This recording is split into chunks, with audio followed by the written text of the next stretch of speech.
साथियों, यदि आप बीपीएससी टीआरई 4 की तैयारी कर रहे हैं तो आपको जीएस और अपने विषय को बहुत मजबूत कर लेना चाहिए। मैं जीएस के साथ हिंदी का डेली टेस्ट लेता हूं, साथ ही साथ सोमवार को मॉक टेस्ट होता है ना। तो शनिवार को जो डेली टेस्ट होने वाला है उसी का सिलेबस अभी हम डिस्कस करने वाले हैं। जीएस के 15 प्रश्न रहते हैं डेली टेस्ट में, और हिंदी साहित्य चूंकि मेन विषय है उसके भी 15 प्रश्न रहते हैं। ओके, कुल मिलाकर 30 प्रश्नों का टेस्ट होता है। यदि आप भी हमसे जुड़ना चाहते हैं तो मात्र 101 रुपए में जुड़ सकते हैं। 13 जनवरी से अब तक हुए जितने टेस्ट हैं सभी का एक्सेस मिलेगा, और जब तक आपका एग्जाम नहीं हो जाता तब तक टेस्ट लिया जाएगा मात्र 101 रुपए में। यदि मुझसे पढ़ना चाहते हैं तो फिर उसका फी अलग है, 1500 है, जिसमें जीएस और हिंदी दोनों पढ़ाया जाता है। बाकी देख लीजिएगा। हाँ, केवल जीएस पढ़ना है तो 899 फी रखा गया है, बाकी आप देख सकते हैं। ओके, तो चलिए हम सीधी बात करते हैं, जीएस का सिलेबस देखते हैं। जीएस में देखते हैं क्या है आपको करना, है ना। मैथ्स से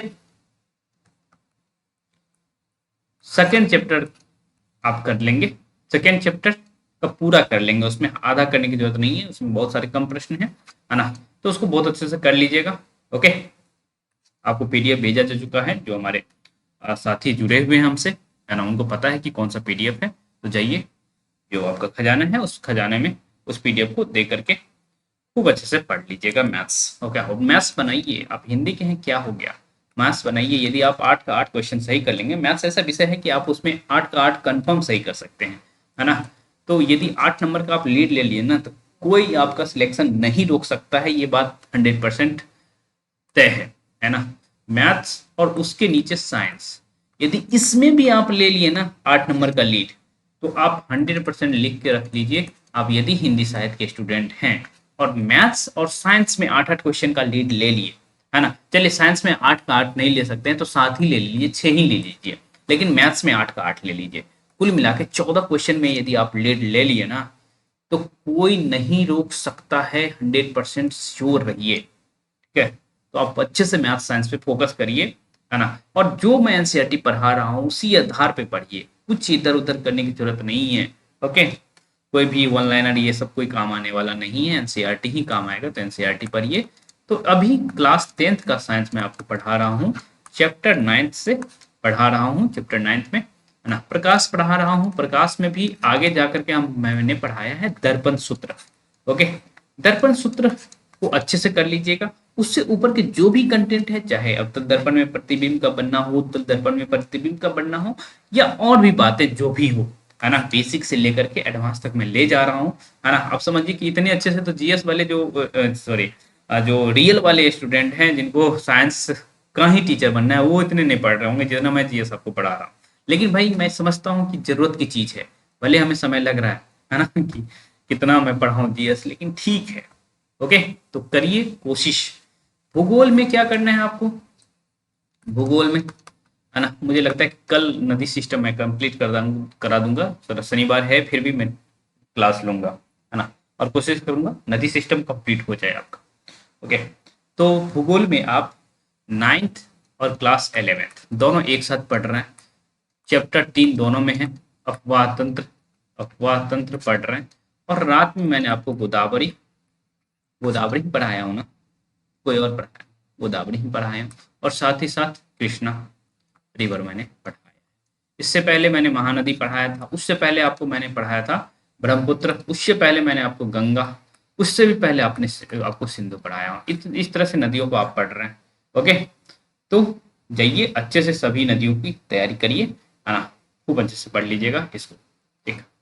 और जो हम प्रीमियम स्टूडेंट हैं उनसे यही कहेंगे कि रिकॉर्डेड आप देख लीजिए, है ना। आप यदि आप लाइव क्लास नहीं किए हैं तो रिकॉर्डेड देख लीजिए, ये सभी साइंस में पढ़ाया गया है। ओके, ये सभी देखिए, साइंस में सारा चीज़ पढ़ाया गया है, ठीक है, दर्पण सूत्र सभी पढ़ाया गया। तो आप भी हमारे साथ जुड़ सकते हैं। ये देखिए दर्पण सूत्र से संबंधित बहुत सारी चीज़ें हम बता भी रहे थे, मैग्निफिकेशन और सारी चीज़ें हैं इसमें। ओके, न्यूमेरिकल भी बताया जाता है पूरा अच्छे से, ठीक है। खैर, ये सारी बातें तो हो ही गई। अब देखते हैं हिंदी का क्या सिलेबस रहने वाला है। हिंदी में आप सरस्वती पांडे से पढ़ेंगे, सरस्वती पांडे को याद कर जाइए सारा। और क्या बात है ना, यदि आप सरस्वती पांडे नहीं रटे हैं तो आपके बगल वाला साथी रट लिया है, ठीक है। तो एक तो यदि आप हिंदी आपका कमजोर रह गया तो ऐसे सिलेक्शन से आउट हो गए। यदि आपका है ना। हिंदी सेम हो गया, हिंदी का सेम होना बहुत बड़ी बात नहीं है कि भाई आप जो है 75 स्कोर पर कर पा रहे हैं, आपके बगल वाला 76 स्कोर कर लेगा और आपके इस साइड वाला 73 कर लेगा, ठीक है, तो बहुत अंतर इसे नहीं माना जाएगा। लेकिन इसी में कोई जीएस में है ना 6 सही कर रहा है, कोई 10 सही कर रहा है, और आप जो है मान लीजिए 20 या 22 सही कर दिए। हालांकि मैं अपने स्टूडेंट को टारगेट 23 का दे रहा हूँ, सॉरी 30 का दे रहा हूँ, ठीक है, 30 का टारगेट दे रहा हूँ कि आपके 40 प्रश्न में से आपका 30 सही होना चाहिए, ठीक है। फिर भी आप मान लीजिए कि थोड़ी देर के लिए कि भाई आप 70 क्वेश्चन ला करके ही 70 क्वेश्चन ला करके ही है ना 25 सही कर दिए, ठीक है। आप ऐड कर लीजिए कितना हो जाएगा, 5 9 95, ठीक है। अब मान लीजिए इधर कम भी ले आ रहे हैं थोड़ा सा, लेकिन इधर 25 ले आ रहे हैं, इसलिए मैं कह रहा हूँ जीएस पे फोकस करिए आप। और जीएस अच्छा कर पाना हिंदी के छात्रों के लिए बहुत चुनौती है, और उस चुनौती को मैं स्वीकार किया हूँ और आप लोगों के साथ मौजूद हूँ कि कैसे भी आप 30 तक जाएं, है ना। करंट अफेयर जो है उसमें दिक्कत होती है, मुझे पता है, करंट अफेयर के प्रश्न कहीं से भी आ सकते हैं, लेकिन जो फिक्स है कि इससे ही प्रश्न पूछा जाएगा, क्यों ना मैं वहां फोकस कराऊं आपका।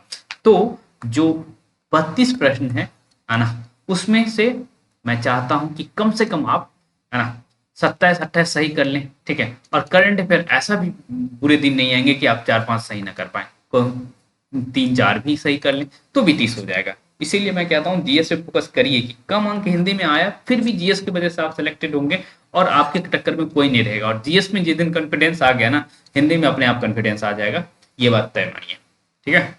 तो चलिए, ये हो गया व्याकरण। सॉरी, सुश्रुति पांडे में कहाँ से कहाँ तक पढ़ेंगे ये बता रहा हूँ मैं, है ना। तो सुश्रुति पांडे में 133 से 140 तक ही पढ़ना है ना। ओके, तो जहां से सखी संप्रदाय शुरू हो रहा है वहां से आप पढ़ना शुरू करेंगे, और जो भी पंक्तियां हैं कृष्ण भक्ति काव्य का, है ना, वो पूरा कर लेंगे, ठीक, अच्छे से कर लीजिएगा। तो 140 तक आपको पढ़ना है। व्याकरण में दो काम करना है आपको। एक तो करंट में मैं जो पढ़ा रहा हूँ, ओके, करंट में मैं जो पढ़ा रहा हूँ 57 से 59। देखिए कुछ टॉपिक ऐसे होते हैं आपके मन का नहीं होता है ना, तो भले मैं पढ़ा रहा हूँ लेकिन विराम चिन्ह वाला जो टॉपिक है ना, ये उतने मन की बात नहीं है, क्योंकि इसमें समझाने लायक बहुत सारी चीजें होती नहीं है। फिर भी कोशिश मैं कर रहा हूँ कि वो समझा लिया जाए, टेक्निकल नहीं है इसमें, है ना, एक्सपीरियंस बेस्ड टॉपिक है। तो इसको फिर भी जो भी आपकी किताब में दिया हुआ है उसके आधार पर हम आगे बढ़ेंगे। तो 57 से 59, हाँ, प्रश्न मैं गजब बना देता हूँ इसमें, है ना, और एग्जाम में भी हो सकता है कि बन जाए। युग्म वाले चैप्टर में से आपको याद करना है ना, 259 से 61। हाँ, इसके बाद आएगा संज्ञा, सर्वनाम, कारक, विभक्ति, जो भी टेक्निकल चीजें उसको पढ़ाने में अच्छा लगता है, ठीक है। फिर भी देखिए मैं कहा हूँ एक भी पेज नहीं छोड़ूंगा, तो नहीं छोड़ूंगा, है ना, जिसमें उसमें कुछ भी लिखा हो हम समझने का कोशिश करेंगे, बताने का कोशिश करेंगे, ठीक है। तो पेज कोई भी नहीं छोड़ूंगा, क्योंकि मैं चाहता हूं कि भाई कहीं से भी आप चूके नहीं, क्योंकि कट ऑफ आपका मान लीजिए 95 जा रहा है, थोड़ी देर के लिए मान लीजिए, तो आप उस काबिल कैसे बनेंगे? क्या पेज छोड़ के बनेंगे? क्या जीएस छोड़ के बनेंगे? तो नहीं बनेंगे। इसलिए खूब अच्छे से करिए, है ना। चलिए मिलते हैं शनिवार होने के बावजूद भी टेस्ट में मिलते हैं 9 बजे रात में, है ना। उम्मीद है अच्छे से पढ़ेंगे आप।